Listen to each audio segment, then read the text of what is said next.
ప్రవీణ్ గారు ఉన్నారు కదా, నిన్న వాలంటీర్లు ఈ విధంగా మాట్లాడారు. అదైతే కనుక మాకు వాలంటీర్గా నచ్చట్లేదు. మేము ఎన్నో సేవలు చేస్తున్నాము ప్రజలకు, మన జగనన్న ఇచ్చినటువంటి సంక్షేమాలన్నీ ఎన్నో చేస్తున్నాము. కానీ మమ్మల్ని ఈ విధంగా మాట్లాడడం మాకైతే నచ్చట్లేదు. ఏదో అంకుశం సినిమా అన్నారు మీరు, నాకు అర్థం కావట్లేదు. అంకుశం సినిమాలో రామిరెడ్డిని కొట్టినట్టు కొడతామంటున్నాడు.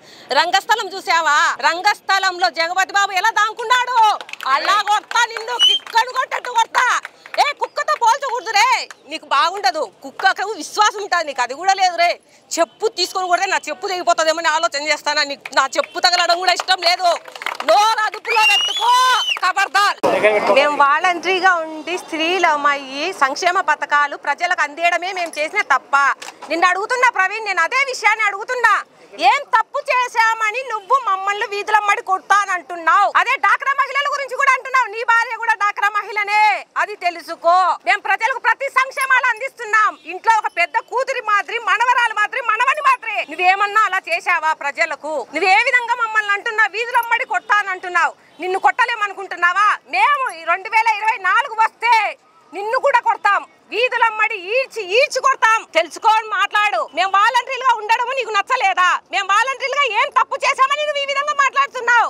నువ్వు ఇంతకుముందు ప్రజలకు ఎటువంటి సేవ చేయలేదు.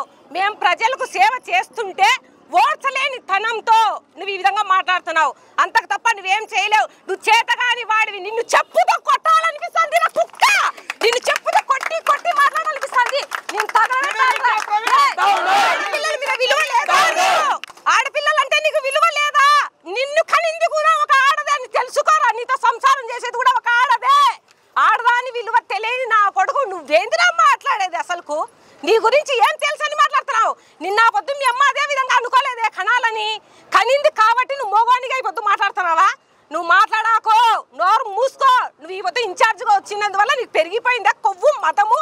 ఏరా నీ ఇంటికి మేము ఏం సేవలు అందిలేదా? వాలంటీర్గా ప్రతి ఇంటికి వెళ్ళి గడపకు వెళ్ళి సేవలు అందించాము. పొద్దున్నే 5కే లేసి వెళ్ళి పింఛన్ ఇచ్చాము ప్రతి మహిళకు. తెలుసా నీకు? ఏం చేయలేదని నువ్వు మాట్లాడుతున్నావు మా గురించి. అమ్మఒడి అంటూ, మేము ఈవీస్ నేస్తాలంటూ ఎన్ని సంక్షేమాలు అందించాము. రైతు భరోసా తీసుకునే గుర్తుందా నీకు? కుక్క రే కుక్క, నీకు రైతు భరోసా వచ్చిందా? తెలుసా నీకు వచ్చినది? నీ ఇంటికి మేము రాలేదా వాలంటీర్లుగా?